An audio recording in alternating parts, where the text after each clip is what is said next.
Top quality और consistent performance के लिए सिर्फ सिल्वर पंप्स। टॉप क्वालिटी और कंसिस्टेंट परफॉर्मेंस के लिए सिर्फ सिल्वर पंप्स, नाम याद रखना।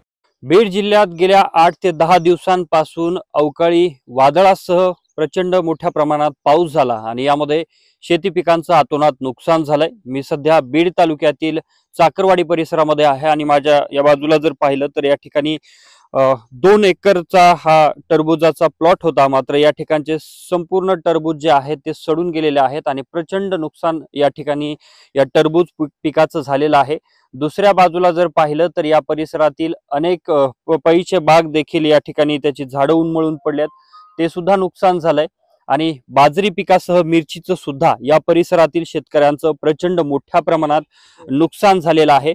माझ्यासोबत काही शेतकरी आहेत ज्यांनी हा प्लॉट गेल्या काही दिवसांपासून लावलेला होता, गेल्या काही महिन्यांपासून या ठिकाणी प्रचंड मेहनत घेतली, मात्र ज्या वेळेला याचा संपूर्ण मोबदला हातात पडणार त्याच वेळेला अशा पद्धतीनं निसर्गाचा कोप झाला आणि या ठिकाणी जे अवकाळी पाऊस पडला त्यामध्ये प्रचंड नुकसान झालंय।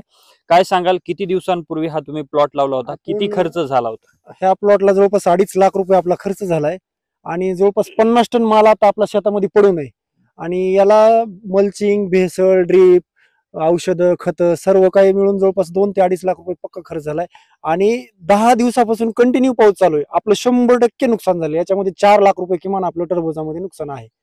आता काय मागणी असेल प्रशासनाकडे? प्रशासनाकडे एवढीच मागणी किंवा आम्हाला किमान आमचा खर्च तरी प्रशासनाने याच्या मोबदल्यात काहीतरी पंचनामे करून द्यायला पाहिजे, कारण की आतोनात नुकसान आहे, टरबूजाचं नुकसान आहे, पपईचं नुकसान आहे, बाजरीचं नुकसान आहे, कांद्याचं नुकसान आहे, सर्व शेतामध्ये पडू नये मटेरियल। तसंच कुठलेही व्यापारी यायला तयार नाहीत, कुठलाही प्रशासकीय अधिकारी इकडे येऊन फिरकायला तयार नाही।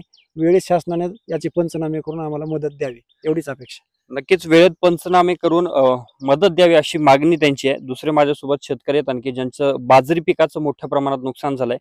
किती पिकाचं तुमचं नुकसान झालंय? 1 एकर क्षेत्र असल्यामुळं भरपूर नुकसान झालंय बाजरी पिकाचं, पण जे आता तोंडात घास घालायच्या टायमाला जर ते अन्न आता 1 वर्षभर काय खायचं ह्याची फार मोठी अडचण झाली बघा। हो, आता काय मागणी करताय? आता मागणी आता जी जिल्हा प्रशासन आहे त्यांना एकच मागणी, बाबा थोडं 10-5 रुपयाचा आम्हाला मदत भेटावा। आता 12 महिने काय खाणार आम्ही? नक्कीच आणखी माझ्यासोबत शेतकरी आहेत दुसरे। काय सांगाल, इथं अनेक फळबागांची सुद्धा शेती केली जाते, दुसरीकडे पपईची बाग आहेत, तुमचं काही नुकसान झालंय? किती प्रमाणामध्ये नुकसान आहे?